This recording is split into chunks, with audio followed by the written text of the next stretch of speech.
1:30. I know everybody's time is precious and it's a busy time of year. Thank you all for coming. Many of you know I'm Renata Talbot. I volunteer in the Historical Society, and I run the Ghost of Otego Facebook page.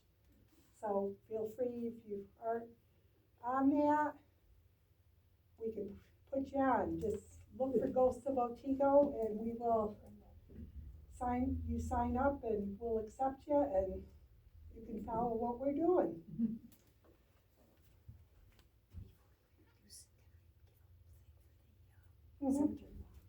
Our historian is here, Mary Johnson Butler, and she just wants a couple minutes of your time before we start the presentation. And Carol Lee, the president of the Historical Society, wants a couple minutes also.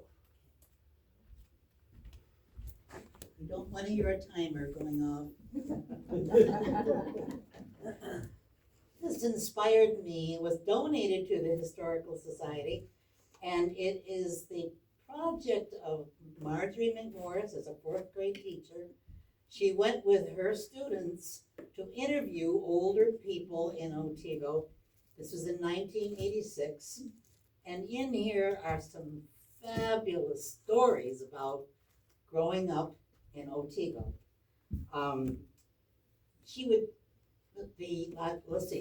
They had Helen DeBall and Burnett Bundy and Clara Ferris. I won't go into it in much more detail. And I thought, why don't we get together and tell stories about our parents, about growing up in Otego, and add to this. The stories in here are delightful. We will be keeping this at the Historical Society because it's fairly fragile. And but I'd love to have you come in on a Wednesday afternoon, 1 to 4, we're there. And also, I have a little card with my phone number. If you want to call me, I'd be glad to open up the door for you so you could go in and take a look at this. So my project is I'd love to have you, and I'm going to spread the word, come visit with me. I can give you my phone number, my email, and just sit down for a while. I can record what you say, or you can bring me something with stories about growing up yourself. So just keep that in mind, Mary Johnson Butler, and if you would like a card so that you can remember how to get in touch with me, and we would just have a fabulous time together. And then I think maybe I would like to try to print it somehow, put it into some kind of solid written text, and then somebody else after us can read the stories that we have to tell about Otego. So after see me, if you want a card, I'll give you one. Hi, I'm Carol Lee Burns, the president of the Historical Society, and I just want to remind everybody that on September 12th, we do our annual Voices from the Grave Cemetery Walk. And what we do, if you're not familiar with it, is I pick 7 people who are buried there, and I research them, and I get reenactors in period costume, and we divide people up into groups with a guide, and you go from one grave to another grave to another grave and listen to the stories of the people who are buried there, basically. And then by the time you finish the circuit, and we have 7 reenactors this year, by the time you finish the circuit, we go downstairs in what used to be the Baptist church. I think it's called the Community something or other church now. And we provide coffee, tea, cider, and donuts for everybody. So we've had people come from as far away as Norwich and Deposit. So the word is getting out. So, and we also do it at 7 o'clock. So we have the atmosphere. It's, twilight time, and we have lanterns and candles, and people usually have a really, really good time. So we have someone coming later. She hasn't arrived yet, but she has flyers with all this information on it. So hopefully she gets here before then. Otherwise, we'll be putting posters up all over the place. So hope you come. That's on the big sign down there too, right? Oh, that's right. That's true, Judy. She's one of our reenactors, by the way. So and if any of you have heard her sing, you know she has this beautiful voice. And so she's one of our reenactors, and she always does an appropriate song. That's cool. So it is nice. Thank you for mentioning that. All right, I want to introduce Scott Payne. He sent me all the things he's done, and if I started going through everything, I would take up the next hour. So I just gleaned, Scott Payne is the founder of the Living History Tours. He's a revolutionary historian speaker. He's got interested in history at age 5 when his dad gave him a book on the Lincoln assassination. And he should have been a history teacher. His love for history is just phenomenal. I have to say, I've never heard him speak, but I've heard people out in the community that have heard him said he is awesome. So I don't think you're gonna be disappointed. It's a good thing his wife is as interested in this as he is, because a lot of their vacations are spent doing historical visits and digging up more information. So I want to introduce you to Scott. And there are bathrooms out there if anybody needs them, out to the left out there, so it's all yours. Okay, thank you so much. Well, no pressure here. And I do encourage afterwards, come up and look, just be careful that last one there, it's not weighted down very well, that flag, so if you pick a glass bottle up, it might fall, so just be careful. Yeah, if you wanna touch it, I'll go sit down so it doesn't fall. I know some of you have been to my presentations before. Like Renata said, the book I got was a scholastic book on the Lincoln assassination. It was photographs in this book, because when the 4 conspirators were hung, Alexander Gardner was there taking photographs of the hanging, and this just enthralled me. I mean, these aren't just drawings or wood carvings, these are actual photographs from 1865. For a 5-year-old kid, that was pretty, I mean, some people think you're nuts, but I thought it was interesting as all get out. Well, I put that on the back burner. History kind of took backseat to going to school and girls and school and girls. This kind of thing in school, high school. And I got married in 1992, and as Renata said, my wife is a huge history buff as well. So when we go places, our adult daughter goes with us and takes pictures and does stuff, but it's always where are we going? We're gonna go to Johnstown. Anyone ever to Johnstown, New York? Now you gotta interact with me, because I don't just lecture. I don't have a podium and notes. I interact with my group. So Johnstown, New York, been to Johnson Hall up there. So when we go to Johnstown, that's where the Second Wind coffee shop is. Because when my wife and daughter go, they want, where's the coffee shops and there's any bookstores in the area? Preferably used books. So we go to places, and if there's not anything, then I gotta hurry and get my research done quicker, because they don't have time to look at things. But right in the front row, I saved you a couple of seats. Oh, thank you so much. Yeah, those are the $5 seats.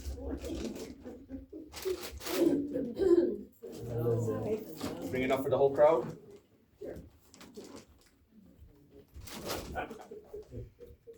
Joyce. No, let's sit right up there. I won't bite on it. Just sit in the back so I can leave. You can still leave if you need to, Joyce.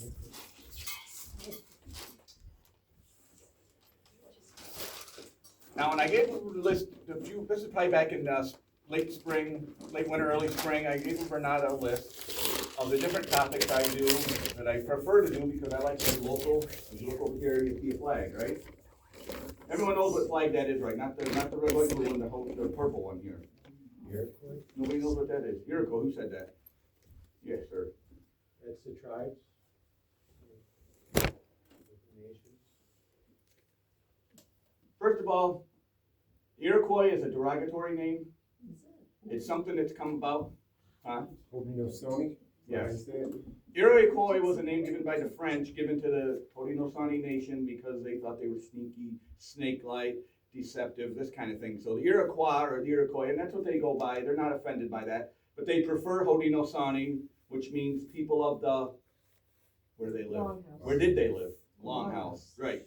And that's how the state of New York is like a longhouse itself. If I turn that up to the left and read it left to right, you would see the 5 nations.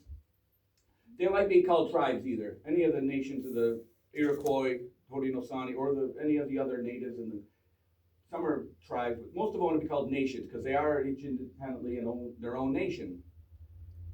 Why do I say this? Well, because two of these nations figured prominently into what I'm going to be discussing. So anyway, I sent her a list of topics I do. And I said, what do you want me to do? I said, I can do the Sullivan Clinton expedition. And everybody's heard of that, right? She said, no. And I don't know how you did it. Whether you decided and told them or the board decided you wanted to know about the Cherry Valley Massacre. And this is the 4th presentation on the Cherry Valley Massacre this year that I've done. I did one last Saturday in Delhi, and I'm doing another one on September 12th in Sydney. So I'm like, this fascination with Cherry Valley. So why did you choose that? Why did they decide that? Is this something you didn't know much about, or you wanted to know more about it, or how did you come to Well, that? I'm a retired 7th grade history teacher. Okay. And I do a lesson on Cherry Valley. Okay, Because I want the kids to realize that history is just right next door. yes, And so with the celebration of the 250th anniversary coming up, it seemed like Cherry Valley would be okay, appropriate. excellent, okay, good. Yeah, it's all in our backyard. Yeah, exactly, So you've been to Cherry Valley. yes. Anybody else been to Cherry Valley, to the actual sites? Mm-hmm. You've seen the site. So what I have up here is this flavor. There's not a lot of sites. There's about 4, maybe 5 sites that are marked. I mean, actually, the whole community was burned. The fort was burned in the second raid on Cherry Valley in 1779. So this took place in 78. Now I'm dressed in my winter garb here. Took place on November 11th, 1778. But it didn't just happen out of, let's go, hey, Cherry Valley, that's a cute name, let's go burn this town. Or let's go kill everybody in this town because it's a cute name. Something preceded that. Actually, a lot of things preceded that. In any war, things don't just happen in a vacuum automatically by itself. There's always something that precedes that. So there were quite a few things. Well, we talked about the Haudenosaunee. Now, there are 5 nations up until 1722. Then another nation joined. Tuscarora. They came and settled, and the Oneida Indians let them live with them. Now, the Oneida Indian Nation, now if you look at a map of New York, if you've got imaginary, I don't have a map of it, but you know what New York looks like, right? You got the western and then the eastern. The flag denotes the 5 nations, and it has open ends, which means they're always welcoming new members. So when the Tuscarora came up, they were welcomed in. But on the far west would be the Senecas. You talked about 7th grade history, right? When I was in 7th grade, I had a great teacher. I lived up in Leroy, New York, which is up near Batavia, Rochester, which is Seneca country. And he taught us about the Haudenosaunee, and he said, this is the way to remember the 5 nations. Did you ever hear that? I don't know, tell me. Tell and me, I'll let you okay. know if I've heard it. It's an acronym, SCOOM. No, I've never heard And it. he said, look at the map of New York and look at the flag. Okay, over here you got S, Seneca, Cayuga, Onondaga, Oneida, and then Mohawk are on the far east, the far right. So as you're reading it, SCOOM. See, there's something you can teach your kids. You don't teach anymore, right? Yeah, well, you can teach. You should have been a teacher. My wife says you are a teacher. You just don't do it in a public school or a private school or get paid for it. You teach, which is great. You can teach everybody. Kids, I don't want to offend anybody, but it's older people here today, right? Hey, I'm an older person too. A majority of my people that come are not kids. Parents might drag them, but when they do come, they're like, wow, that's how I learned history. I came probably being kicked and screamed, my dad gave me the book and this. But you don't see a lot of younger folks interested in history so much anymore. So that's how I learned it. Well, anyway, back to Cherry Valley. This did not happen automatically. New York State was the hotbed for activity. Mainly because of these folks here, the Haudenosaunee, because this took place right in their backyard, right in their front yard, right in their own house. So they had to be involved. When the war started, they called it the War of Brothers, England against the colonists. They didn't want to be involved. They wanted to remain neutral throughout the whole thing.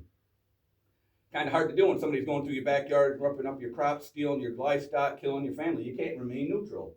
So they had a decision to make. All 6 of the nations had a decision to make. And all but one decided to side with the British because of one very influential man. And I know you know this guy. Anybody come up here beforehand and look at the table?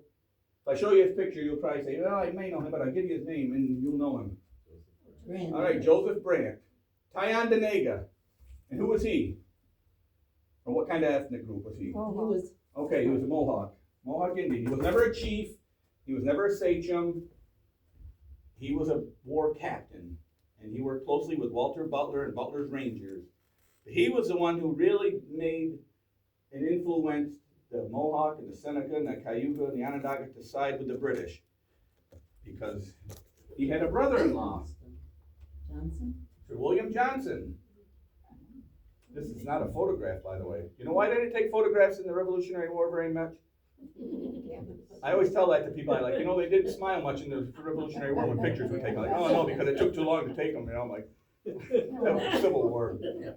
Molly Brant was Joseph Brant's sister, William Johnson's wife, or common-law wife. They had 8 or 9 children. They had 9 children altogether. One of them died, so they had children together. Well, he was the chief of superintendent of Indian Affairs for the state of New York. Now, so that's a lot of influence. When New York was one of the big colonies. When he died in 1774, so when did the war start? 1775. He died in 74, a year before it. So why are we celebrating America 250 this year then? Why not in 1775? I don't get that. 76, the Declaration of. Oh, is that it? 1776 is the big year, Tell right? you something you don't know. Well, I'm gonna tell you something you don't know. Why do we celebrate on July 4th? That's the holiday, and I go a side down. No, I go on a lot of sidetracks, but I will get back. You go into the stores up until July 4th, you see red, white, and blue. The Dollar Tree had tons of bison or Revolutionary War, red, white, and blue stuff. Now it's all gone. Oh, Halloween. Not a Halloween's out, but you'll never see it back for the next 7 years. But why is 76 so important? 4th of July, right? So what happened on that day? Declaration of Independence. What about it? What happened on that day with it? Ah, see, that's not true. Oh, it wasn't. It was approved by First Continental Congress as something that was to be further pursued, and now you can sign it. Nobody signed that document until August 2nd, 1776. So we're going to change Independence Day now to August 2nd, okay? I'm going to go to the president, I'm going to say, let's change Independence Day to August. I think I'll get any resistance. And not everyone signed it on that day, right? How many colonies? 13. Were they all in one room when this was signed? You know how hard to get someone from what's the farthest southern state at that time? Georgia, to come up to wherever, Philadelphia, and have all these men. It wasn't just 4 or 5 people, 60 people, almost 60 people signing this document. So it was passed around, who knows when it got finished. It took for a few months to go around, did its tour. So that's it. But then, wait a minute, we signed this document, we declared our independence, so now we're our own nation, right? Well, what happened? Why not? Now we got to put our mouth, or what, our motor where our mouth is, or put our feet to the grindstone, or something like that. Might be fun. Now we got to earn it. We got to go fight this big army, the British Empire, the greatest army in the world at this time, right? Now the British Empire was big. The British Army was huge, but the British Army didn't consist just of British soldiers. Who else fought for them? Who? Hessians. Who were they? Okay, from Hessen-Hanau, a province in Germany. Now, like I said, when I learned history, I learned Hessians. All the German soldiers were Hessians. That's not true either. There were these other men who fought. They were called Brunswickers. Actually, they came from a place in Germany called Braunschweig. And these were the cavalry, the dragoons, and these guys rode horses. At least they did in Germany. When they came to America, they were promised. And this is the thing, the German soldiers were not guys that, we want to beat the colonists because they're beating up on our friends, the British. What were they? They got paid to come over and fight. So hey, I don't care who they point me a gun in my direction, and whoever you want me to shoot, I'll shoot. Just pay me. These guys were cavalry. They rode horses. And they were promised horses when they got to the colonies. They had these long boots that wore up past their knees with the flaps. They had the long coats way down past their knees. And they had these long, high, pointy hats. And they all had these little mustaches like a French. So they get here off the boat, and they're carrying their saddles under their arm. Where's our horses? And they did this. Now, fast forward a couple of years. Don't worry, I'm getting back to Cherry Valley. Don't worry. But they wanted to know where the horses were, and they knew they were going to get any. So by 1777, Saratoga, the 2 battles of Saratoga, the turning point of the American Revolution, these guys were fighting there, and they didn't have their saddles anymore. They knew they weren't getting horses. But this is my outfit in the summer of 1777. They're wearing this hot outfit, coming down from Canada to fight for the British. And then we had other groups that fought for the British. Talked about the Seneca, the Cayuga, and the Mohawk. Those were the three big groups. Onondaga didn't really get involved a lot, and the Oneida sided with the Patriots. And that was all done because of the Fort Stanwix Treaty. Heard of that before? Fort Stanwix Treaty line goes from all the way down. Well, there's a marker where I live in the big city of Deposit, Fort Stanwix Treaty line. And that divided the colonies into everything on the east was for the British. Everything to the west was for the natives. Well, when they did that line, Sir William Johnson was part of that in 1768. And part of this line up near Verona or Oneida in that area there, where the Oneidas were, it kind of took a huge chunk of their land away from them and gave it to the east, to the British. And they were happy about that. So when it came time to finally, we've got to decide who we're going to side with, they decided to side with the colonists. And that started in 1777 as well as part of the Saratoga campaign at the Battle of Oriskany. We've been to Oriskany battlefield. Fort Stanwix in Rome. All right, Fort Stanwix is about 5 miles from the Battle of Oriskany. That was the first battle that these Oneidas sided with the Patriots and actually fought and won that battle for the colonies. So now we have the Seneca and the Cayuga. And the Seneca were the ones that lived out in Buffalo, in that area. And they were the most ferocious of the 6 nations. Normally I dress up like a Seneca, well actually like one of Butler's Rangers who dressed up like a Seneca to instill fear into the enemy. They paint their faces fully red with black around their eyes. They had no hair, not that part.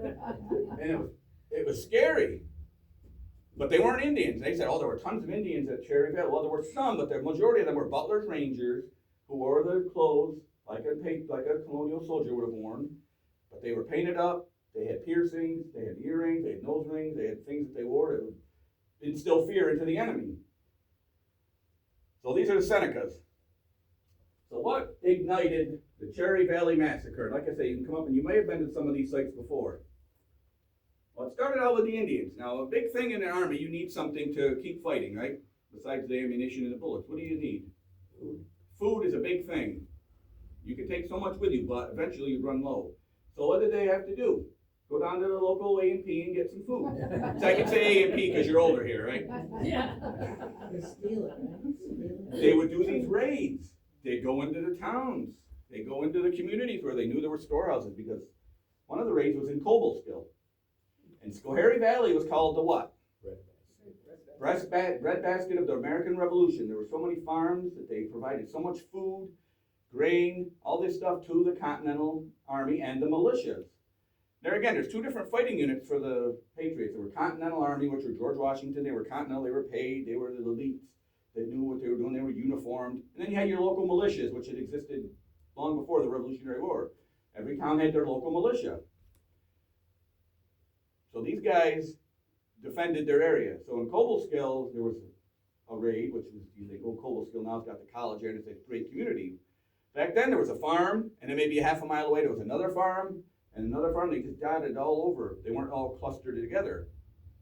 So they do these raids, and they'd attack. And they take the food, they take prisoners. So they did one in Cobleskill. There was one done in, anyone know where Richfield Springs is? On Route 20, and then there's another little town, there's not a town, it's like a hand, it's called Andrestown. It's just a little area, and there was a raid done on there. One of the colonies that had a pretty good community there at the time. They raided that. And then there was the big one. German Flats. You know where German Flats is? German Flats is like a town that consists of other little towns. Herkimer, Mohawk, Ilion, up on Route 5 along the Mohawk River. That's German Flats. Now, I'm going to get some hands. Remember this book or the movie that was made with Henry Fonda? Remember Henry Fonda? Yeah. The young kid, huh? Henry Fonda and Drums Along the Mohawk. All right, this is based on that raid and the Battle of Oriskany. Well, there was a guy there who Henry Fonda portrays named Adam Helmer. And Adam Helmer was taken captive at the Chobani plant in Edmiston, New York. You know where that is there up on Route 8? Well, that's where the area was. He wasn't taken there, captive there. Up the road on Route 8, there's a marker saying, half a mile from here, the Carr Farm. Well, in order to get there, you have to go across the Unadilla River, which you can't because the bridge is gone. So you go underneath where Chobani is, you take the left, and you go up about 3 miles, and there's a site. There's a marker here, and the marker's right here. 3 scouts were killed here, but 1 scout was tied up, got away, Adam Helmer. And he heard about what Joseph Brandt and the Tories and Butler's Rangers were gonna do up in German Flats. They're gonna raid the community, they're gonna take the food, they're gonna take captives, they're gonna burn. So he lit out and he ran. Legend has it he ran all that whole way up through, if you know how far that is, it's a long way, from Edmiston all the way up to modern day Herkimer, New York. He went through Richfield Springs, there's a marker there, and he went through different places. Finally, the marker on the top here, it says, Trail of Scout Adam Helmer entering Mohawk Valley to warn German Flats of the approach of Indians in September of 1778. So this is 2 months before the Cherry Valley Massacre. He warned everybody, they didn't get anything out of that. They took their animals and hid them, took them into the swamp. Can I ask you, I'm confused as when these raids were happening, Okay, it was Indians as Indians, or it was Indians as British, or Indians as the Indians did dress or- like British. A lot of the British dressed like Indians. Well, so was it Indians attacking these places, or was it British It was a attacking combination these of both. places as Indians? Combination. But it was the British. With the that British were- attacking with the Indians who Okay. dressed like British, yeah. These are colonists they're raiding now. Okay. Adam Helmer was a patriot. Sorry about that, let me be confusing. No, I But- just wanted to make No, sure you're good. I knew the right score. So in German Flats, they didn't get much. And they said that Adam Helmer, after he slept for 3 days, 36 hours, whether that's true or not, who knows, but he warned them. Well, now that the British and the Indians have done these raids, do you think the colonists are gonna just sit still and... So now we're getting a little closer to here, right? Old Unadilla. Where's that? Sydney. You go on the Route 7 coming into town from Bainbridge, there's a marker right there, Old Unadilla. That is where the Mohawk had their camps right along Joseph Brandt, right along the river, heavily in this area. They burned that. They burned a place called Anaquaga. Anyone know where that is? Windsor. Windsor, New York, yep. Out on Route 79, you go up Windsor area towards Nineveh, and they had huge, that was one of Joseph Brandt's main headquarters there on the Susquehanna River. Houses, now I talked about the long houses that the natives lived in, the Haudenosaunee, but after this, toward the Revolutionary War period, where after contact had come, the Europeans brought a lot of their ways. The Haudenosaunee didn't do their 2-3 month ventures going out hunting and fishing, they became farmers. So they had these houses who were 1.5 story houses, glass windows, doors with locks on them, penned fields, penned livestock. So they keep their animals here close by, they do farming nearby, so the structure changed. And a lot of the soldiers, when they got to Anaquaga, they said, wow, these houses are they're better than what we have. Nicer window, we don't have glass windows in our houses. And then there was a third place they burned called Conahunta, another Mohawk village near Afton, New York, just the other side of Afton. So Joseph Brandt and his men were a little mad. You burned all of our homes, you burned our food. See, this is a back and forth type thing. Well, this is in September and October of 1778. Well, finally, they said, okay, this is the Mohawk and the British, mainly the Mohawk. And Walter Butler was part of the Butler's Rangers. I talked about him, and he had a place up in Fonda, New York, where his family lived. It's called Butlersbury. And they did these raids. They served with Sir William Johnson when he was alive. And they, a lot of times, used tactics where they would dress like the enemy to fool them. They did that at the Battle of Oriskany. They turned their coats inside out and pretended to be colonial soldiers. And it worked for a short time. But Walter Butler and his father John Butler were vicious. They were as bad as the Seneca Indians, and they were just no regard for human life. Well, Joseph Brandt was with these guys, but they knew that something was going to happen, or the colonists knew this was happening. Now you talk about taking a chance. They met to decide, okay, they burned Conahunta, they burned Anaquaga, and they burned Old Unadilla. What's our retaliation going to be? And this is where they decided Cherry Valley. Now why Cherry Valley? There was a fort there. And this fort was a little bit, about 12 miles south of Fort Plain. You remember the Fort Plain?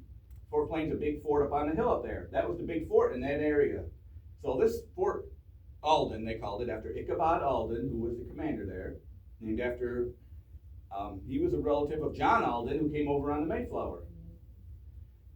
Well, they decided they were gonna raid this, and burn this, and eventually get to Fort Plain and burn that down and raid that town. But Cherry Valley was first on the list.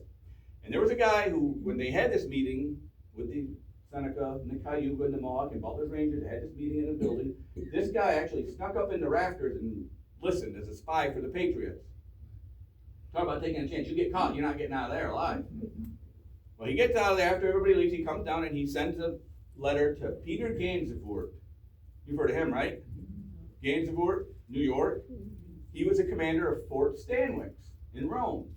And the letter said, hey, I've got a meeting with the Onondaga and the Mohawk and Butler's Rangers, and I hear that they're going to attack Cherry Valley sometime in late fall, early winter. Well, Gansevoort took it seriously and sent it to Ichabod Alden, commander of Fort Alden. But Alden didn't take any credibility with it because, sadly, the guy that took the note, the guy that was up in the rafters, his name was Nicholas Sharp. And he had a nickname. He had two nicknames. The Indians gave him a nickname called Lagatutai. You know what that means? It means he who continually speaks. And as my old teacher used to tell me in English class, you got diarrhea of the mouth. Because I like to talk too. But he had a name that meant Saucy Nick was his nickname. Saucy Nick. Somebody was Saucy Nick. So he's got this nickname of being talking a lot and Alden knew this guy, and he's like, I don't know, I don't know whether to take this for real or not, or he might be working for the other side, just trying to get us off guard. So he disregarded it. Well, the people in the community in the summer and the spring all went and lived in the fort because of these raids that took place. And their possessions and their valuables were kept in the fort as well. Well, come the 1st of November, Alden sent everyone out to live in houses, private houses within the community, thinking nobody's going to attack in the winter. Nobody does. Nobody wants to fight in the winter, right? Other than you had the crossing of the Delaware, right? What other battles were fought in the Revolutionary War in the winter? There weren't many. There might be little skirmishes, but nobody wanted to fight in the winter. It was hard enough just surviving, much less fighting. And then you had Valley Forge where they weathered, but that was not a battle. So he figured, this is just a rumor. This is something to make it. I'm not going to take this for any. Well, the people in the community kind of got wind of it and said, hey, we want to come down in and get in the fort. Or at least have us put our kids and our valuables in there. He wouldn't allow it. Well, he did take a few precautions, however. Now, this happened on November 11th.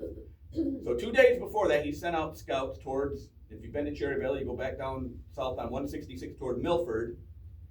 Eventually you'll get to Cooperstown if you continue to go that way. But he sent out scouts to go a couple miles and just a couple days earlier and just say, hey, just scout out, make sure, because he knew they'd be coming from this area. They'd be going up toward the north. So if they were going to be coming, they'd be coming from that area, that direction. So he's sending out these guys. Well, one of these guys' name is Adam Hunter. Now, don't get him confused with Adam Helmer. Adam Hunter was a patriot, and he was living in Albany, New York, and he got sent out to, we talk about German Flats, in Herkimer, New York, and he was arresting these Tories, right? Do you remember Tories? Loyalists, royalists, people who were born in the colony, but they sided with Britain for the war. So what they did was, they were rounding up these guys, and one of the guys they rounded up was Walter Butler. Remember him now, right? Mentioned him. Butler's Rangers. Keep his name in mind. And they took him back to prison in Albany, New York, and they kept him there. And basically, if he's fortunate he didn't get killed for being a traitor. But they put him in prison. But Butler was from that area, and he had a lot of friends in Albany. And a lot of his friends came to visit him. And they come up with this plan. He concocted a scheme. He says, hey, have this friend of yours, a pretty girl, talk to the guard, get him a little bit, drink, get a little tipsy here.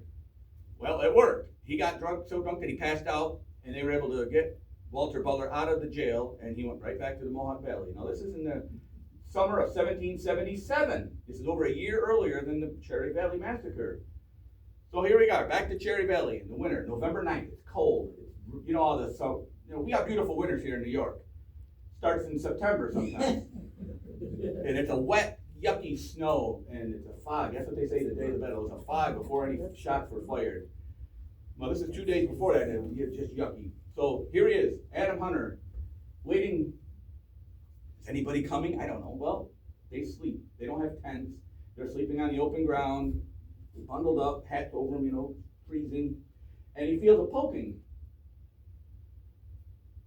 What's going on? And he looks up and who do you think he saw? Walter Butler. And he's thinking, and Adam Hunter, remember the guy who was the guy that got drunk and let Walter Butler escape, is now looking up at the guy who a year and a half ago had just been in his jail and now has escaped because of him. So they're poking him for information. Hey, how many are there? How many are in the fort? Where are they staying? And he squealed like a pig. Ichabod Alden, Colonel Alden is at the Wells house. Some of his adjutants are there, his officers. Such and such, Campbell is at this house. And he told them everything. Because he didn't dare not, so they kept him alive. Well, as Butler is going into Cherry Valley, our friend Joseph Bray here is coming out.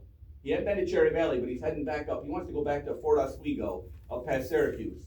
And Butler says, my dad says you were coming with me. John Butler, the head of the Rangers. And Joseph Brandt's like, no, I don't want any part of this. He says, listen, Brant, if you don't come, you're not going to get paid. Well, of course, that kind of changed his mind, but he said, all right, I'll go, but I'm going to take a different route than you. I don't care as long as you get there by the day after tomorrow. So Brant had an idea. He wanted to get to Cherry Valley first. Now, why do you think? He wanted to go slaughter everybody first to get the credit for it? He wanted to stop at the local Stewart's and get some meatballs? What do you think? He wanted to warn people that he knew there, because he was friends with a lot of people in this whole area. Remember, he grew up in near Johnstown. His brother-in-law, he knew people all over. Not only say all over, I mean just the Mohawk Valley. I mean all the way down to Port Jervis. Anybody ever been down 97 to Port Jervis? The Battle of Minisink was fought down there. Joseph Brant was part of that. He was all over New York State, and he developed these relationships. 20 years earlier was the French and Indian War. Joseph Brant was a young guy, and he fought during this war alongside Sir William Johnson. So he made a lot of friends, a lot of acquaintances, and he didn't want to see these people killed. So he took a different route when he came into Cherry Valley. So he came down a different way. Well, Butler's going his way. Well, unfortunately, because it's early winter, there was a lot of swamps and sogginess on the ground from the rain and the snow and everything he didn't foresee, and it kind of slowed him up. But he did get to some of the houses, and man, what are you doing? You need to mark yourself, mark your children. The Senecas are coming, and Butler, mark yourself. And there was an unwritten, as ferocious as they were, the Seneca, there was an unwritten rule that if someone was marked, someone like a woman or a child, you would not harm them. And it's happened at different places all over New York State. He warned them. What does that look like? Yeah, what is the marker? Well, okay, down in Port Jervis in that area, they painted a red stripe on their apron. Or they would mark them on their forehead. Just some kind of mark they had on their body, showing that Joseph Brant had been there and said, hey, don't harm this person. They could use charcoal or some kind of war paint or something like that. So in all effect, if somebody knew this was happening, they could mark themselves when he wasn't even around. But the chance that, even though they were they were on the same side, Brant and the Senecas, they kind of combat a little bit because they were just, hey, they don't know if this guy's really done this or not. Has he really marked these people, or is it? And if they didn't, if they harmed these people and Brant found out about it, there would be trouble. So they didn't want to chance it. Yeah, it was a physical, literal mark, wasn't it? Well, Joseph Brant came by and he said, don't touch us. It wasn't that. It was an actual mark. So they weren't harmed, but a lot of people were. There was a lot of people in that town at the time. In fact, unfortunately, they were all children, women. And when you call it the battle, it wasn't a battle because there wasn't a whole lot of resistance. It was a massacre. It started out at the north end of town here. This place is still here. It's a private property, so always respect, if you go to these sites, respect the private property that these markers are on. They're where you can get to them and see and read them. But unless you have permission, don't go on the property. Started out at the Wells home. Now, Wells was a prominent citizen. He was the father-in-law of Reverend Dunlop. We'll get to him in a second. Dunlop marker is over here. Well, the Wells home is where Ichabod Alden was staying, the commander of the fort, and his subordinate officers were there as well as the Wells family. And it was a 2-story house. That's long gone. That was burned. But it was a horrific sight there because this is where the Seneca really unleashed their fury onto these people, and there was not a survivor there except Ichabod Alden for a few minutes. I won't go into gory details of what they did, but it wasn't nice. If you want to learn more, you can read, but they killed everyone in that house. Ichabod Alden made his way out the front door just as Brant was coming in the back door. And if you've been there, you go down a hill, and that slopes down to where Route 166 is. The route wasn't there at the time. It was a trail at the time, but it was the same area and the same topography. And he started running, and Joseph Brant come out of the house and after him with his tomahawk. And he told him to stop. Well, Ichabod Alden turned around. He had a pistol. Of course, what's it been doing for the last week, probably? Been raining, wet, snow, all this. And you know it's not like a gun today, right? That black powder is not like, what do they say? Keep your powder dry. He had his pistol out, and he fired it. Well, he had time enough to get another round, and it popped too. Well, Joseph Brant felt threatened. And he took his tomahawk, and I don't know how far it was, but he threw it. He hit Alden in the head. Whether he killed him, we're not sure, but he did fall down. Brant got to him, pulled up his tomahawk, and then scalped him right there. Now, at the time, nobody knew who this was that did this. For years, they didn't know who the Indian was that killed him. He was friends with Ichabod Alden before the war. See, now the Civil War is known as the what? The war between the states, right? But it was also known as brother against brother. This was really a brother against brother, the Revolutionary War. It wasn't just friends against friends, because a lot of brothers and cousins, fathers and sons did fight on opposite sides. So he ran out and scalped him. Well, that body laid there for the rest of that day, right? I mean, you can see the fort from that site. So everybody that was there, everybody in these houses, all in the area, could see what had happened. In the name of this presentation, Snow Turned Red. It wasn't like it was bare ground. It was red on white. You could see it from all over. And they saw their commander now is gone. So this is chaos to begin with. Now this made it even worse. So then they just proceeded down. And actually, this marker here is where they think he was killed. Ichabod Alden killed here. It was in this area somewhere. They're not exactly sure, but they put it right along the road so you can get to it easy. But it gives you a great idea once you get there. It's a little hill, and then it goes up, and you can see where the Wells home was. So you can envision this all happening. No, this is not like Gettysburg where you got monuments every 2 feet, or it's been encroached upon by every business that wants to make a buck. It is very rural still there, kind of the way it was at the time. So you can kind of really get a good idea when you go there envisioning all this. And it's in a small proximity. This whole thing took place within a few hours. But again, you look it up online at Cherry Valley. Everybody, even in other parts of the country, they know about the Cherry Valley Massacre. It's so infamous of being a key event in the American Revolution in New York State. So there's a marker for him there. Well, they proceeded across. If you go there to Cherry Valley, you go down, go past where the cemetery is, and that's right here. And then you go down to a stoplight. And you turn left there, and you go out about another 3/4 of a mile on the left, is the Dunlop home. This is where Reverend Dunlop lived. Remember I said Reverend Dunlop was the father-in-law of Wells. Reverend Dunlop's daughter was married to Reverend Dunlop's daughter, married to Wells' son. Well, this was horrific here too. The Seneca, like I said, were just, Mrs. Dunlop, Reverend Dunlop's wife, knew what was going on. Somebody came to the door, and whether foolishly or unknowingly, she opened the door. She had a baby in her hand. And the Seneca immediately killed both of them. And it tells on this, so this was placed in the late 1800s. Native Americans had a way, when they killed somebody, they did things to them afterwards. They cut off parts, they disemboweled them, and they cut off her arm, and they picked it up, and they threw it up into an apple tree. Now this is an apple tree right here where it passed over the market. It's not the apple tree, but they think that's a descendant of that original apple tree that was there at the time. And why did they do that to people? Why did they disembowel them? Remember Little Bighorn, they did stuff to the men, George Armstrong, Custer. Why do you think they did that? Because they were dead.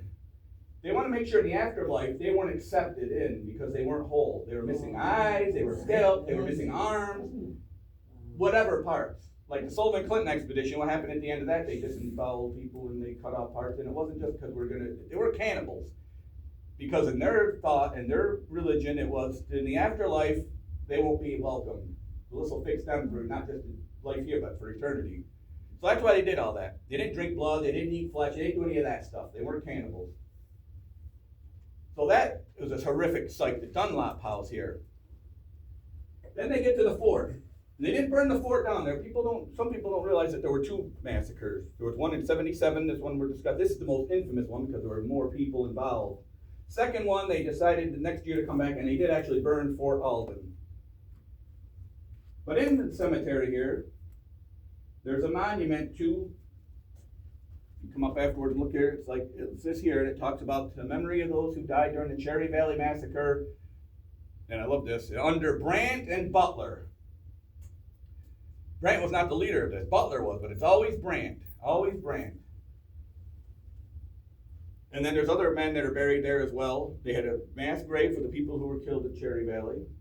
But then Ichabod Alden has his own grave. And it's interesting because Samuel Campbell, one of Ichabod Alden's friends, wasn't there at the time. He was part of the Tryon County Militia as well. He came and he died later on, and they buried him right next to Ichabod Alden. Well, when they were digging the grave, Ichabod Alden's grave was a little close, and Ichabod Alden's actually his remains kind of went into the grave with Samuel Campbell. This is the early 1800s. They didn't do anything. There's two separate stones, but they're pretty much in the same grave now. And they were close friends, and they were, so it's interesting. But there are other people that died during the French and Indian War, and they're buried in that area as well. So then the other part there, the museum, the Cherry Valley Museum, if you get a chance to go there, you go in the door, and right to the right is a room that says simply Massacre Room.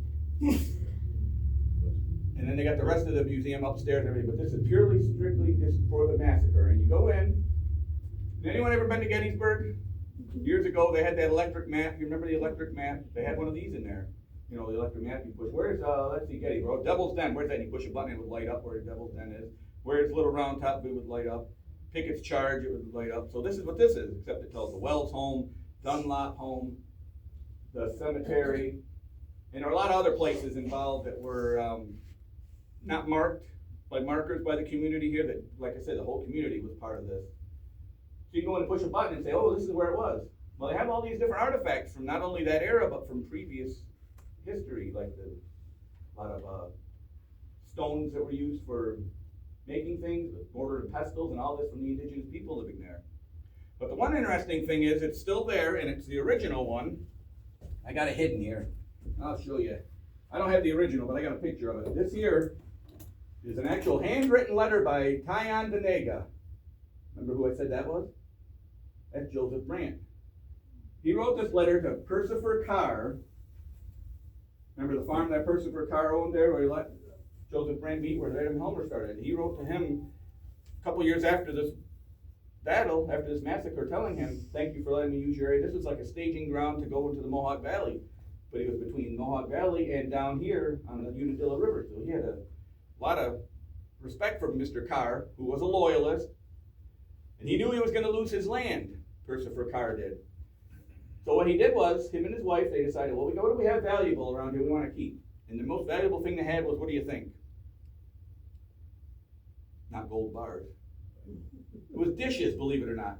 China, nice fine China dishes. And they said, okay, so we're going to keep these, we're going to bury them. So they put them in wooden boxes and they buried them in their field. Nobody would know they were there. 1900s come along. You got your early tractors. Guy's out plowing, all of a sudden he hits something. Boom, with his plow. What is this? Starts digging. He finds two huge wooden boxes. These dishes are still there. Takes them out and does the right thing. Takes them to the local historical society. So they're in the New Berlin Library now, and downstairs in a case. It's a climate controlled thing. Fully intact dishes, 2 or 3 full sets from 1777 when he buried it. Because Carr, when he left, he never came back to his farm. He lost it. That's one of the things about the war. When you were a loyalist or Tory, you had your land confiscated, taken from you. And then after the war, how did the government pay their officers and their men, their soldiers, and all this? They gave them land. And this is how they got a lot of the land. A lot of it was, you could go into this at the Sullivan Clinton, a lot of it was stolen from the Haudenosaunee that the soldiers gained. They each were given a tract of land. So Carr never went back to his farm. Sir William Johnson's son, John Johnson, lost his farm lost his farm, he didn't farm it, he was a rich guy, lost all his land, Johnson Hall, that huge area of land up there, he had all that confiscated by the Patriots. This is their punishment for being loyal to King George III instead of George Washington. So, Cherry Valley Massacre took place in November of 1778. But there was another massacre that took place in 1778. Anyone ever hear of the Wyoming Valley Massacre? Okay, no, not the state of Wyoming, and not Wyoming County out in western New York. This is Wyoming Valley, Pennsylvania. Where Wilkes-Barre is, that's where the Wyoming Valley is. This took place on July 3rd, 1778, another massacre. And guess who decided to lead this massacre? And don't say Joseph Brand. Oh, why? It was Walter Butler again. Oh, Walter Butler was in charge of this, again. And it was the same type of thing. It was a massacre of civilians, and there was a huge battle there. Over 400 soldiers, militia soldiers died and were buried in that area. But Butler was the leader of this. But okay, the newspaper has come out now in New York State. Huge massacre in Wyoming Valley, Pennsylvania. The Monster Brand led this. So from here on out, anytime the publications came out in New York State and in the colonies, when Joseph Brand wasn't mentioned, it was always nicknamed the Monster Brand for his leading this massacre in Wilkes-Barre and Wyoming Valley, and the Cherry Valley Massacre, which he led. So the print was in favor of the British, naming him that, or that it was the loyal, or the... Well, they wanted to besmirch him. It was in favor of the colonists. So the print was coming from the colonists, calling Right. him a monster. Correct. It wasn't the No. British trying to instill fear by labeling. No, I see what you're saying. No, they wanted to make him out there. Joseph Brand, wherever he goes, look out. He's going to kill you. He's going to burn your goods. He's going to do everything he can to get rid of you. Even though Monster Brand wasn't even involved, he wasn't even anywhere near Wilkes-Barre, Wyoming Valley at that time. He was up in the Mohawk Valley raiding. Did he kill people there? Did his men kill people there? Yes. Did the colonists kill people when they raided these Indian camps? Yes. It was back and forth. There was none that were oblivious to this or above doing that. That was part of what? Part of war. But they called him a Monster Brand, to besmirch his name. Not that it wasn't the British giving him a good name and saying, okay, be scared of this guy. So safe to assume that the people that were putting out this printed material had to move, For fear of him, maybe. well, for fear of the British too. Yeah. It's possible, yeah. Put them out. Yeah. They knew what he did anyways.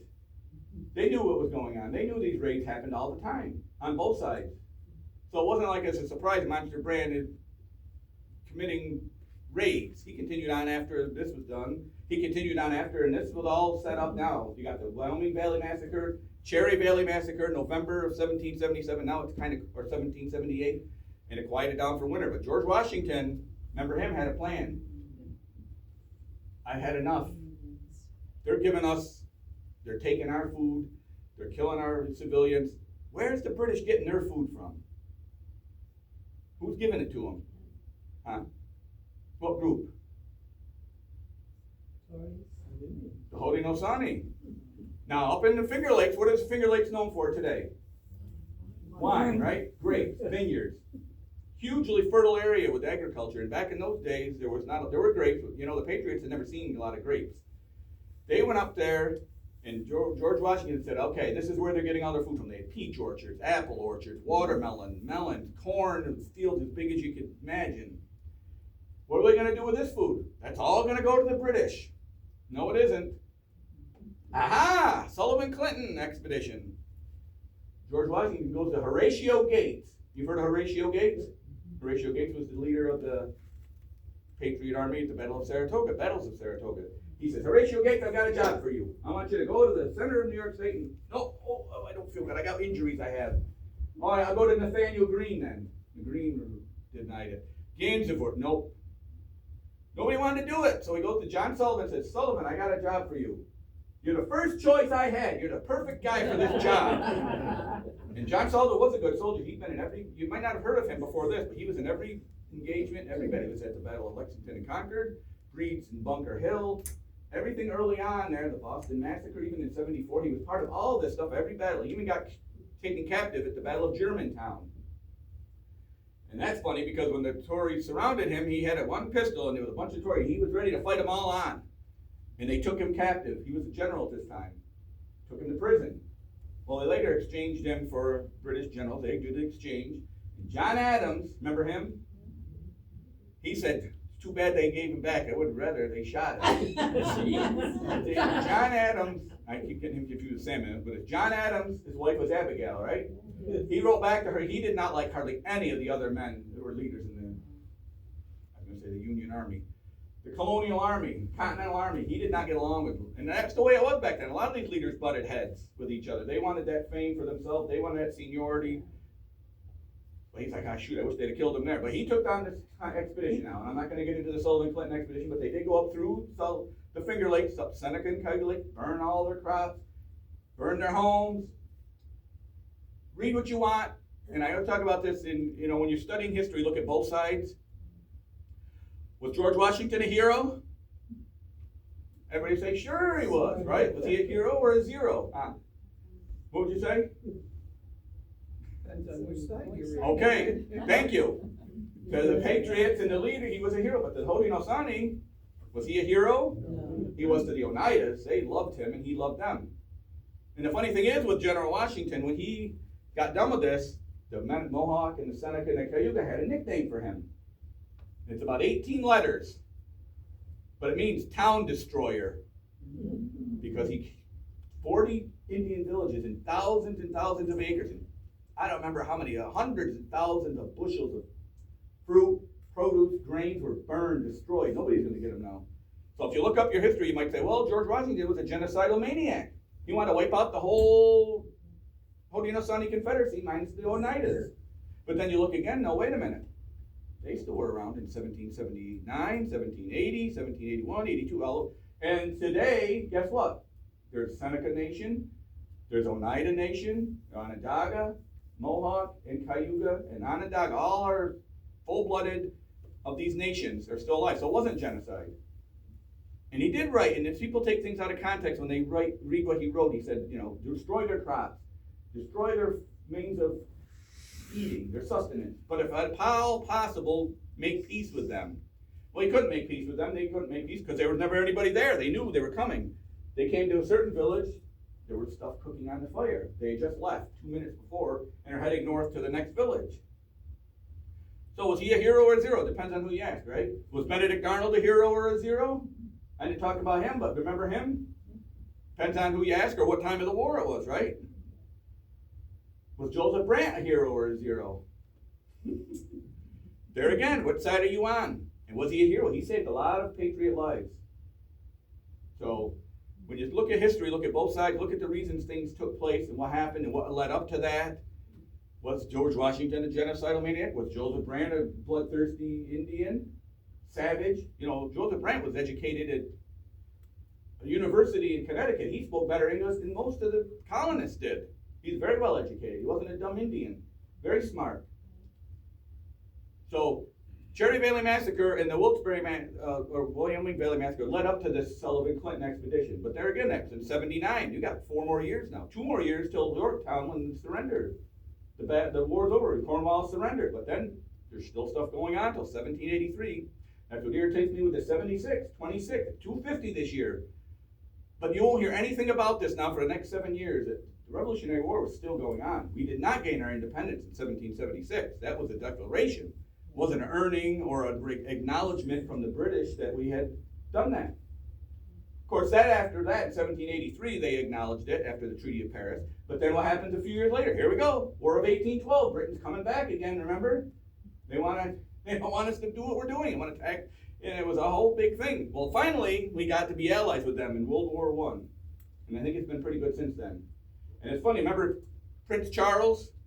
Now King Charles. Remember Prince Charles? He got married to Lady Diana back in, he's King Charles now. And he was visiting here a few months ago, right?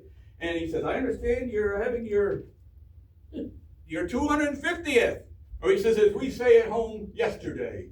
Our history is so short. You look at England's history, right? Back to Roman occupation in the 1330 AD. Shortly after Christ, 30, 50, 80 AD, you have Roman occupation in England. England's history is unbelievable. 250 years is nothing.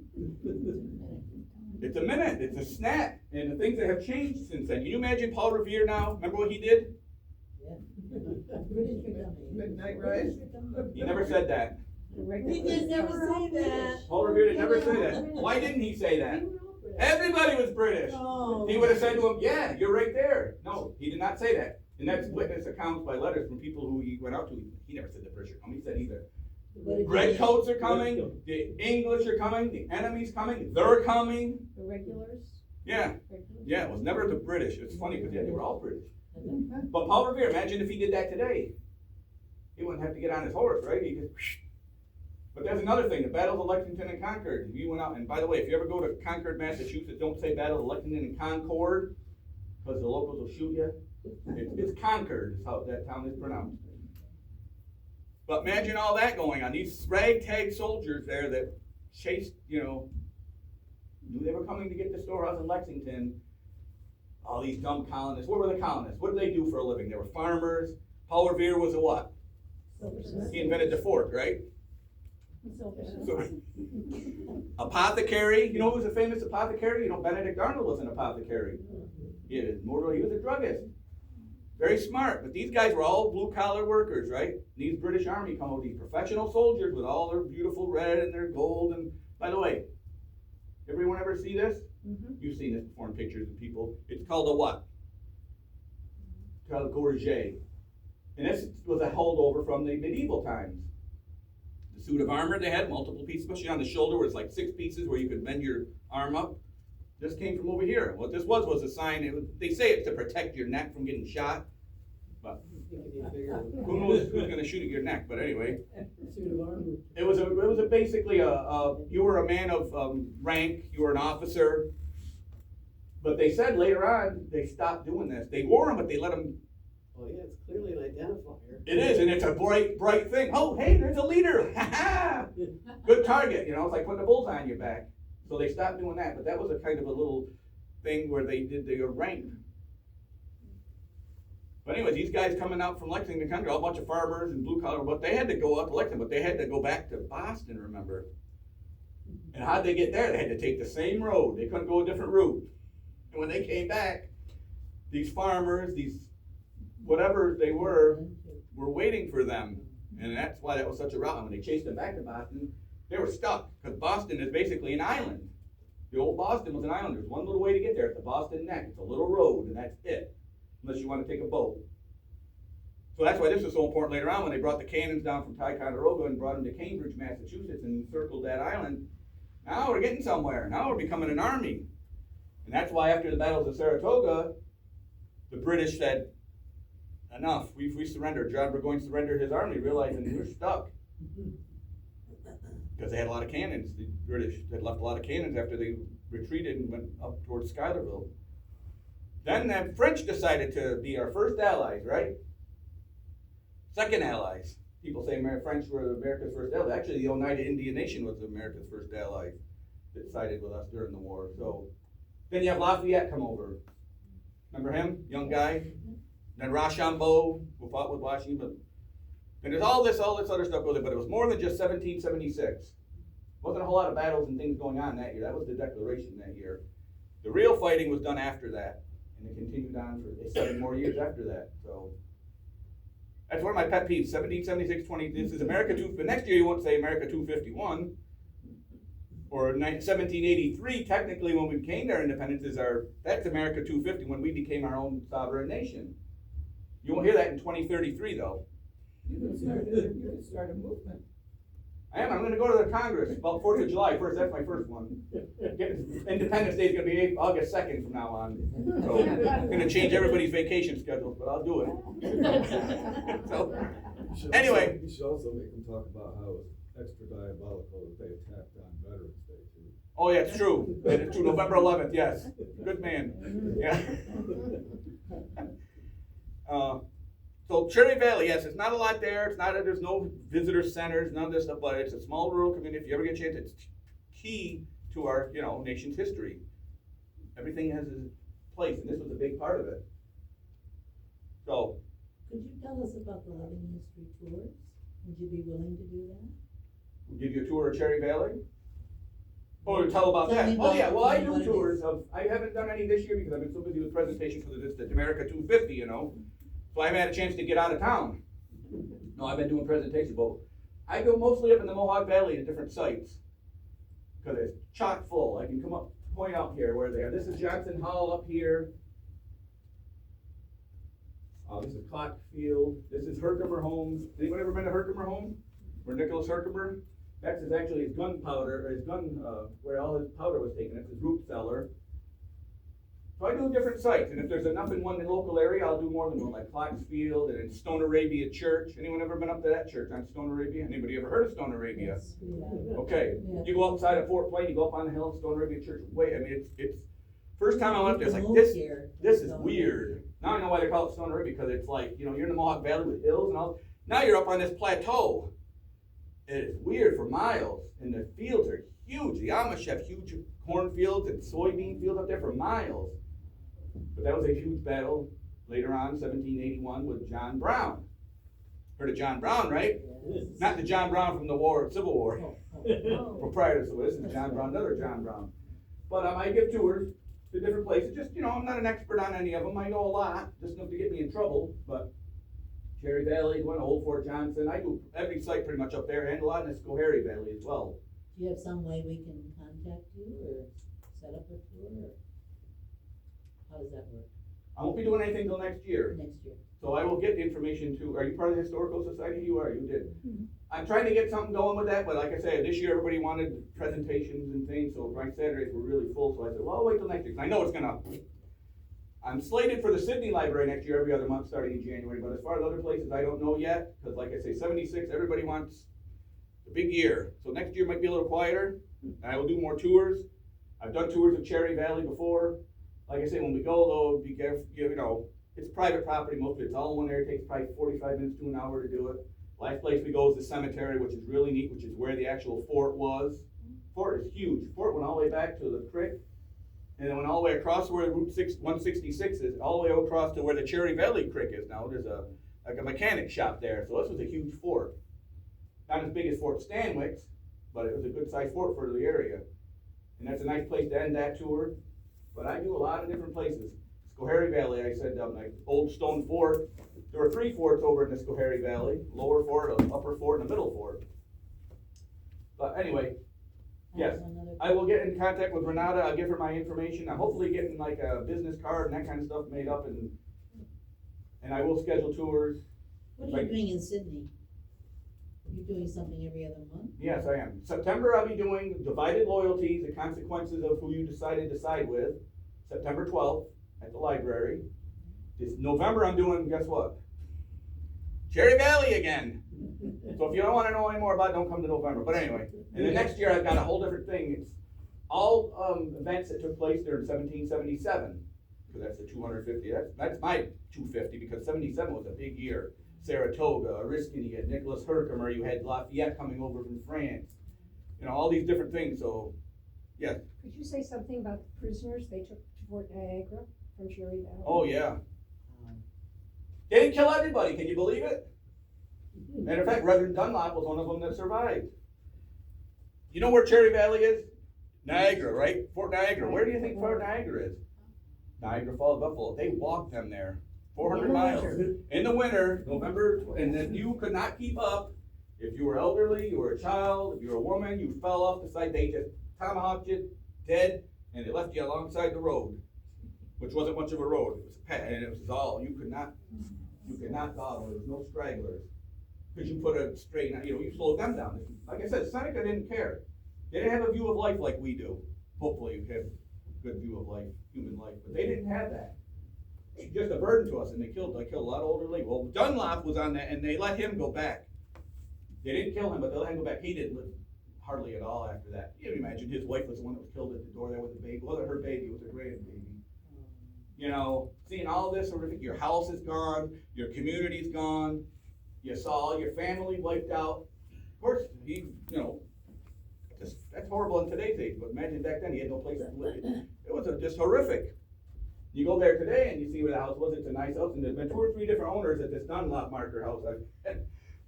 It's a marker on their property, so you gotta be careful. You can go on the property, but I always go, now I'm welcome there because I know the people that live there, but it's been like 3 or 4 different owners since I started doing this, and you're not gonna, oh yes, I go, yeah, I'm doing a video, yeah, go ahead, no problem.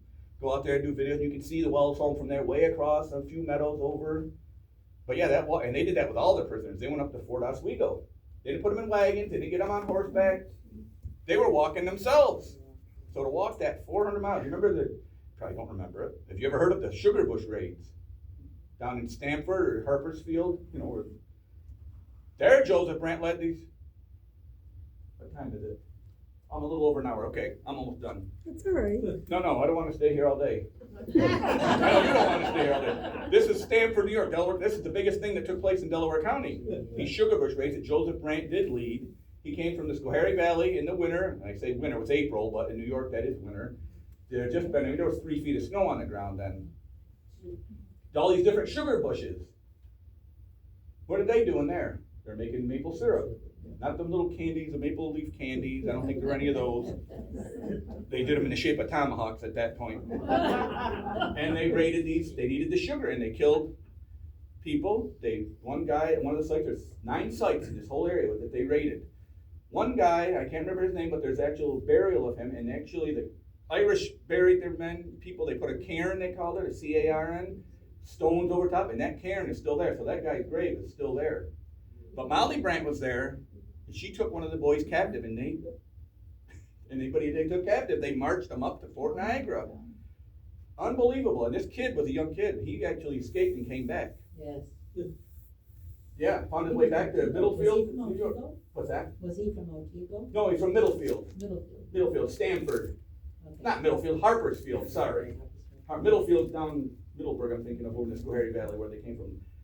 One more last note. Timothy Murphy. You ever heard of Timothy Murphy? He's buried in somewhere near, Schoharie. yeah, Schoharie. Yes.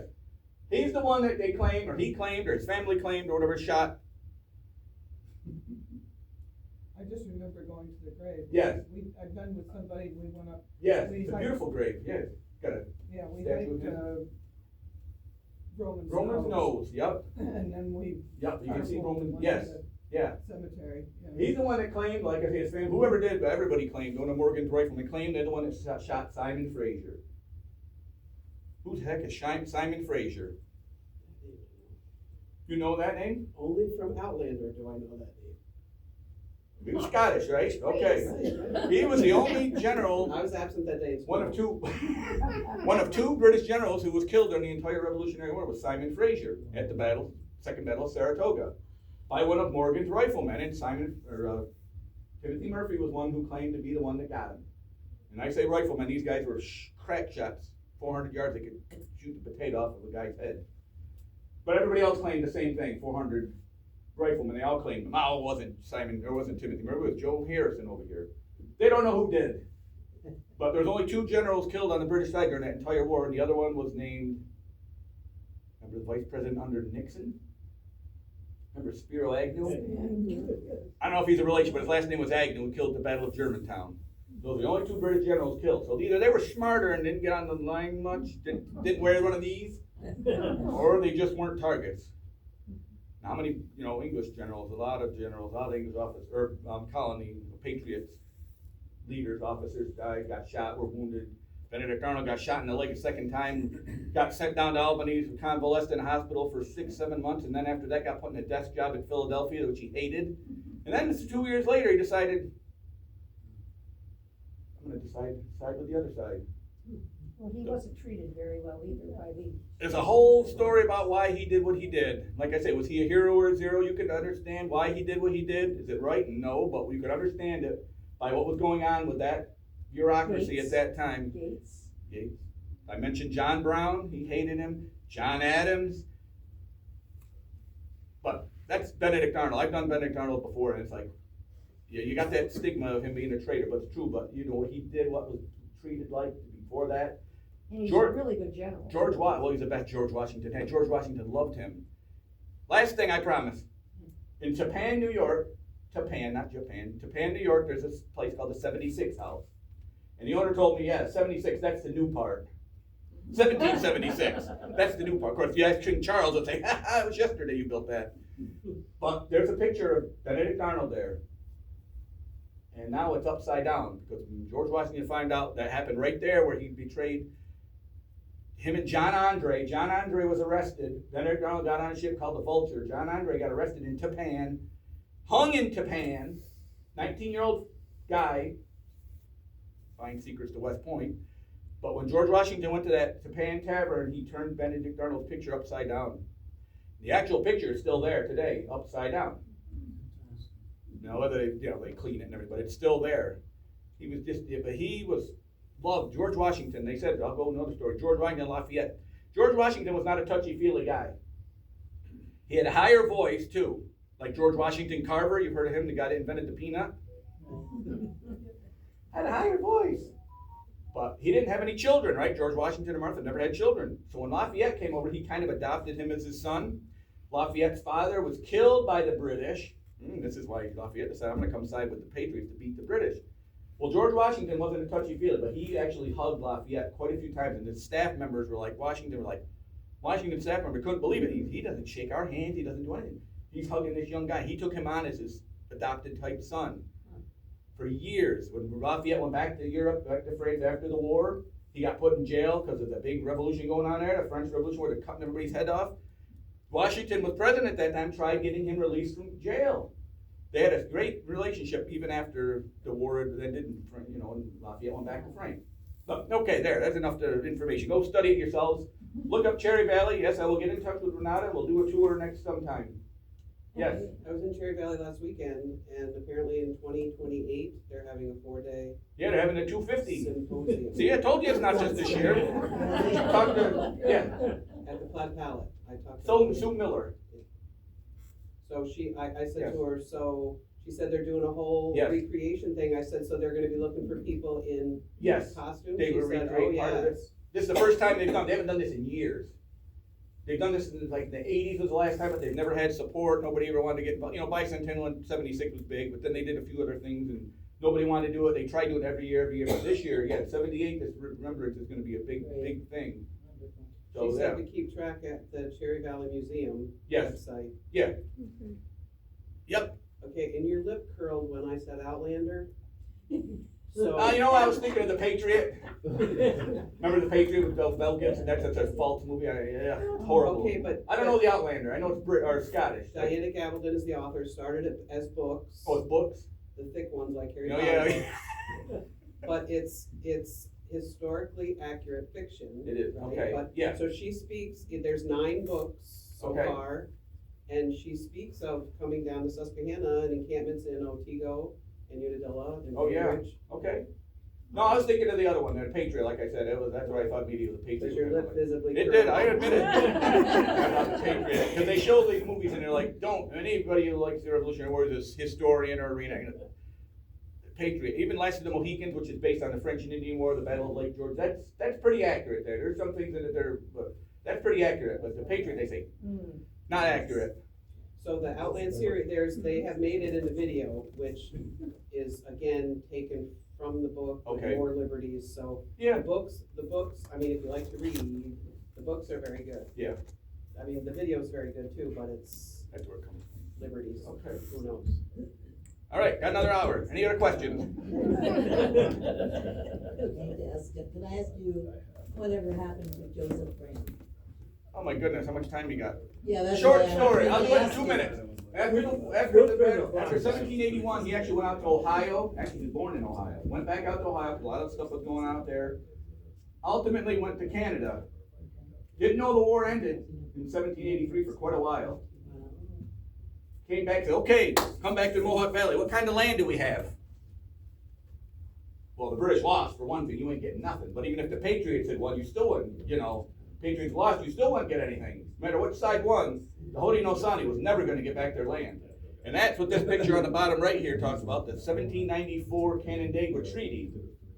Canandaigua, New York, they had this treaty with all the villages where they talked about what they'd be getting, and this is what you're going to get. You're going to get a little plot of land each nation. And the reservations are still there today. Joseph Brant went to Canada. Brantford, Ontario, Canada. You've heard of that, maybe? If You go up and somebody in Ontario, you heard of Brantford, they say, oh yeah, it's huge, oh, you know when that's named that, oh yeah, Joseph Brant, Molly Brant, they're famous, they're heroes in Canada.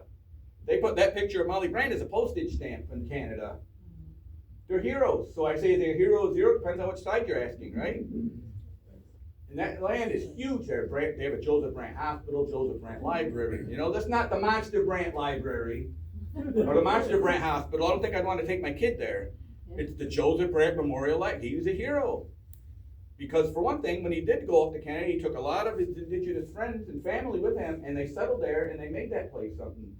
You know, so that's what happened with him. Yeah, his wife, he actually had 3 wives. 2 of his wives died during the war and stuff. So you can say, what happened? Why did Benedict Arnold do what he did? Well, Joseph Brant did a lot of things because of what happened to his family and how his family was treated as well. So these things, like you fast forward 100 years to Jesse James. Why did he do this? Why did he look at the way the Union Army treated his family in Missouri and things like this? So whether it's right or wrong, you decide, but the reason behind it, make it a little more clear as to why somebody did something. You're not exonerating them from doing wrong, but you're, I see what maybe led them up to this. But yeah, he ended up in Canada, hero in Canada. The Brant family is a hero in Ontario anyways. It's amazing, yeah. So, okay. Anything else? Is she getting ready to pull me off the stage with a hook? No? Just one Yes. more thing. Yes. Back to our cemetery walk, one of our characters' relatives encountered Benedict Arnold, and our reenactor is going to say something about him, I might say very positive about him. And the other thing is, another of our reenactors is going to talk about her husband, who was a Revolutionary War veteran, who was imprisoned in the Sugar House prisons in Manhattan. Yeah, New York City, yeah. Oh, So- really? Did anyone know, did you go to the Historical Society in Delhi ever? I was there one time. You know the director, Tim Dworden? He lives in France? Lives in Franklin. He just wrote a book on that, about the Sugar House. Really? Yes. Oh my gosh. So look up the Delaware County That's Historical exciting. Association in Delhi. Tim Dworden, he's actually a Limey. He's English. He's from Ipswich, England. Ipswich. So when we talk about these, he says, I probably would have fought for the Patriots. And I said, well, I might have fought for the, you just don't know. But yeah, he wrote a book on the Sugar House, so that's That's pretty neat. So yes, Yeah. yeah. And then there was another Otego veteran who escaped from one of the prison ships in the harbor, one of the British prison Those things ships. were terrible, but, oh, Were horrible. Yes. They were Yeah. even worse, I think, than the Sugar House prisons. oh man, those ships were not, yeah. Yeah. Yeah, they were terrible. That's what prison, they So didn't put them in come prison, to they were our prison ships, cemetery yeah. walk. Yeah, look for the cemetery, September 12th. Yeah, so That's we've at got 7 o'clock, right? flyers out here. Okay, that's the same day I'm in Sydney at the I library, know. but I'm doing mine at 1:30 in the afternoon, Oh, so yeah, yeah, I'm you kind of can flipping do out. that. So when you need someone to portray Benedict Arnold, I'm your man. You better I not, can do except it. he never lived in Otego, that's the problem. He's No, not but it's a buried relate, in neither did the George cemetery. Washington, but I do George Washington portrayals all over the place. Renata, you're in front of the camera. Ah, you're fine. I'm done, everybody. Thank you. Thank you.